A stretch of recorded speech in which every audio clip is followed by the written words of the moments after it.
గాంధారి కళ్ళగంతలు ఎప్పుడు కట్టుకుంది అంటే పెళ్ళై కాపురానికి వచ్చాక కాదు.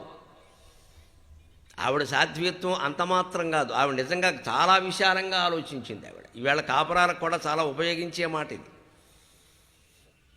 భీష్ముడు పెళ్లి సంబంధం కోసం గాంధార దేశానికి కబురు చేశాడు. అక్కడ శకుని యువరాజు, గాంధారి అన్నగారు, ఆ రాజుగారు ఉన్నాడు, గాంధార దేశపు రాజుగారు. ఆయన కబురు చేశాడు, మీ అమ్మాయిని మా ధృతరాష్ట్రుడికి ఇమ్మని.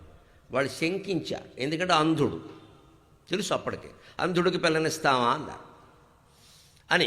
కానీ భీష్ముడిని ఎదిరించే ధైర్యం లేదు, ఎందుకంటే భీష్ముడు అప్పటికే అంతకుముందే అంబిక అంబాలికలను తీసుకెళ్ళి తమ్ముడికి పెళ్లి చేశాడు పరాక్రమంతో, తీసుకెళ్ళిపోతాడేమో అని భీష్ముడిని ఎదిరించే ధైర్యం లేదు. కానీ గుడ్డాడికి ఇవ్వడం ఇష్టం లేదు. అందుకని ఆ రాజు శంకించాడు. భీష్ముడు ఎందుకు గాంధారను చేసుకోవాలని అనుకున్నాడు అంటే, ఆయన చేసిన విచారణలో ఒక తపస్వి వరం కారణంగా గాంధారికి 100 మంది సంతానం కలుగుతారు అని ఉంది. ఆవిడ జాతకం అనుకోండి, కశ్యప్, మనకు అర్థం కావడానికి.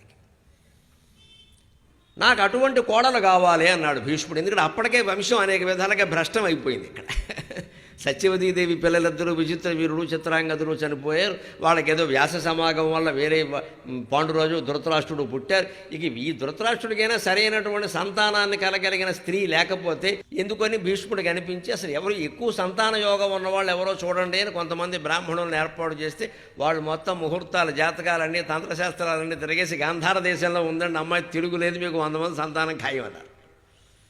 ఏమైనా సరే ఆ అమ్మాయిని ధృతరాష్ట్రుడికి ఇచ్చి పెళ్లి చేయాలని భీష్ముడి కాంక్ష. అందుకని భీష్ముడు కబురు చేస్తే మరి ఇవ్వక తప్పదు, ఆయన మహాపరాక్రమంతుడు, లాక్కెళ్ళిపోతాడు. లేతే అలాగని ఇద్దామా అంటే గుడ్డివాడు. అందుకని ఈ సందేహాన్ని వ్యక్తం చేశారు. చేస్తే మీకేం పర్వాలేదు, గుడ్డివాడు అయినప్పటికీ మేము అన్నీ ఆయనకి మేము ఏర్పాటు చేస్తాం. ఎందుకంటే పాండురాజుకు మేము పట్టాభిషేకం చేశాం, కానీ పాండురాజు రాజ్యసింహాసనం మీద ధృతరాష్ట్రుడినే కూర్చోబెట్టాడు. అందుకని గాంధారీదేవి మహారాణి, సందేహమే లేదు, మీరు ఇవ్వండి అని ఆయన కబురు చేశాడు. అప్పుడు అంతఃపురంలో గాంధారికి చిన్నపిల్లకి 10-12 ఏళ్ల వయస్సున్న పిల్లకి ఈ విషయం తెలిసింది. ఆవిడ సంస్కారం చూడండి, 12 ఏళ్ల వయస్సు ఆవిడకి అప్పట్లో అలాగే జరిగేవిగా. విషయం ఏమిటంటే, నాన్నగారు ఒక సంబంధం చూశారు, భర్త గుడ్డివాడుట. వెంటనే ఈ 12 ఏళ్ల అమ్మాయి అన్న మాట ఏమిటంటే, ఆవిడ ఇంగ్లీష్ మీడియం చదివిందో, తెలుగు మీడియం చదివిందో, ఇంజనీరింగ్ చదివిందో, ఏం చదివిందో నాకు తెలియదు, కానీ ఆవిడ అన్నది ఏమిటంటే, నా భర్తకి లేని కళ్ళు నాకు అవసరం లేదు. ఎందుకంటే ఎప్పుడైనా నా కళ్ళు ఉంటే, నా కళ్ళున్నాయి నీకు లేవని నా భర్తను ఆక్షేపిస్తాను, అందువల్ల నా భర్త అవమానపడతాడు. భర్తను అవమానించడం అనేది భార్య లక్షణమే కాదు, నా కళ్ళకు తక్షణం గంతలు కట్టేయండి అని చెప్పింది ఆవిడ. ఇది ఆవిడ సంస్కారం. ఇక్కడ మనకు పాయింట్ ఉందమ్మా. నేను కూడా అంటాను, నాకు మొదట్లో ఎప్పుడో చిన్నతనంలో ఈ విషయం తెలిసినప్పుడు పెద్దలను నేను అడిగాను, అదేమిటండి గాంధారి భర్తకు లేవని కళ్ళు కట్టేసుకోవడం ఏంటి?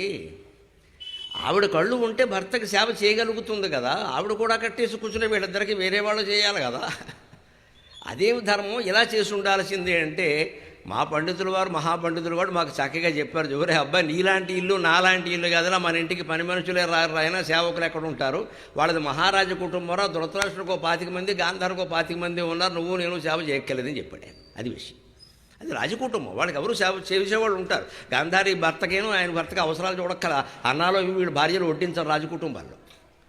పళ్ళెం పెట్టేందుకు ఒకళ్ళు ఉంటారు, కడిగేందుకు ఒకళ్ళు ఉంటారు. అక్కడ మహారాజులు అంటే అంతే అంతే. అందుకని ఆవిడేమనుకుందంటే, ఆవిడ దృష్టి ఎలా ఆలోచించిందంటే, సేవలకు చాలామంది ఉంటారు, కానీ నా భర్తకి కళ్ళు లేనప్పుడు నాకు కళ్ళు కనుక ఉంటే, ఎప్పుడైనా గుడ్డాడు కాబట్టి మాట్లాడుతున్నావు, ఇక్కడ ఏం చూసావు కనుక నువ్వు అని అంటాను. అలా అనకుండా ఉండాలంటే నేను కూడా గుడ్డిదాన్ని అయిపోవాలి. అలాగని కళ్ళు బలవంతంగా పొడుచుకోలేను కదా, ఆత్మహత్యతో సమానమది. అందుకని ఎప్పుడూ ఆక్షేపించకుండా భర్త అధీనంలో నేను వినయ విధేయతలతో కాపురం చేయాలి, నా పుట్టింటికి అత్తింటికి ఖ్యాతి తీసుకురావాలి అంటే ఇవి నాకు ఉండడానికి వీలు లేదు అని ఆ రోజు కట్టుకున్నటువంటి కళ్ళ గంతలను ఆవిడ చివరికి దావానలలో మండిపోయే వరకు తీయలేదు. అది గాంధారి, అది గాంధారి. అటువంటి పతివ్రతల గురించి, సంస్కారవంతుల గురించి, త్యాగమూర్తుల గురించి రామాయణ భారతాల్లో ఉంది. కాబట్టి మనం ఈ కథల్ని పిల్లలకి చెప్పాలి.